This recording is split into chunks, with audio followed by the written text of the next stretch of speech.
Welcome to the Daily Decant, your 5-minute briefing on the world of wine. Each episode delivers practical insights to help you choose, order, and talk about wine with more confidence in everyday social settings. Let's get into today's decant. Today, we're going straight to the top, Barolo, the wine they call the king of Italian reds, and today I want to explain not just what that means, but why it's true, and how to actually use that knowledge the next time you're standing in front of a wine list or a bottle shop shelf trying to decide what to get. Barolo is a specific geographically defined zone in the Langhe Hills, roughly 10 miles south of Alba. The wine must be made from 100% Nebbiolo grapes, grown within 11 designated communes. It must spend a minimum of 38 months aging before release, at least 18 of those in oak, and a Reserva must spend 62 months. These are among the longest mandatory aging requirements of any wine in the world, and they exist because the wine genuinely needs that time to begin integrating its famously fierce tannins even after release. The best bottles benefit from several more years in the cellar. Now, the communes. You don't need to memorize all 11, you need to know 5, because these are the names that appear on labels and wine lists that will tell you, before you even taste it, what style of wine is likely in the glass. Let me walk you through them north to south. La Mora, this is the largest commune and generally produces the most perfumed, approachable, and early drinking style of Barolo.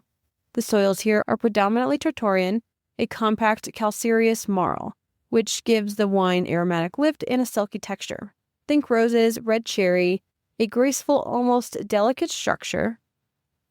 If you're new to Barolo and are not sure where to start, La Mora is your entry point. Producers to know are Marcarini, Odero, Moro, Veglio. Next is the village of Barolo itself.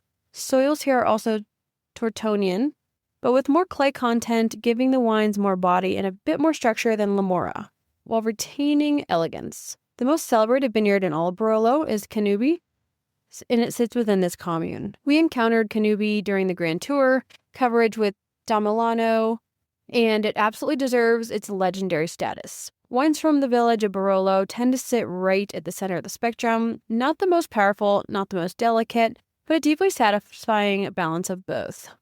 Castiglione Belletto is next. Soils shipped here to the older, sandier Helvetian formation, compact limestone with more mineral character, and the wines shipped with them.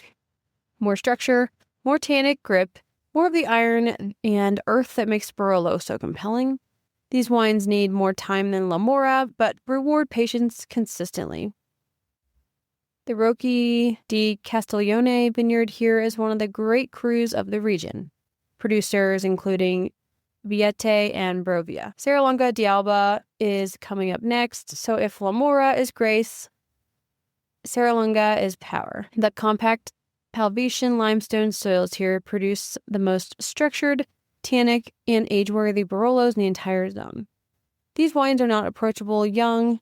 A serious Serralunga Barolo often needs 10 to 15 years to fully emerge. The payoff is extraordinary, though. Producers to know above all are Giacomo Conterno, whose Monfortino Reserva is considered by many the greatest Barolo ever made. And Monforte di Alba is the 5th key commune, sitting stylistically between La Mora and Serralunga, complex and layered, home to the celebrated Busia cru. Now, the style war. For most of the 20th century, Barolo was made in what's called the traditional style, very long maceration with the grape skins, sometimes 60 days or more, producing wines of enormous tannic structure that need decades to soften. In the 1980s, a group of younger winemakers, nicknamed the Barolo Boys, began experimenting with shorter maceration times and aging in small French oak barrels called barriques, rather than the large Slovenian bouteille traditionally used. The result was wines that were more approachable in their youth, with a more international fruit-forward profile. The debate between the two camps became fierce. Today, most serious producers have settled somewhere in the middle. The modernists who made very oaky extracted wines in the 1990s have largely dialed back, and the traditionalists have refined their methods. What you're left with is a spectrum, and knowing roughly where a producer sits on it helps you understand what you're getting. Traditional is bigger structure, more earthy and floral, and it needs time.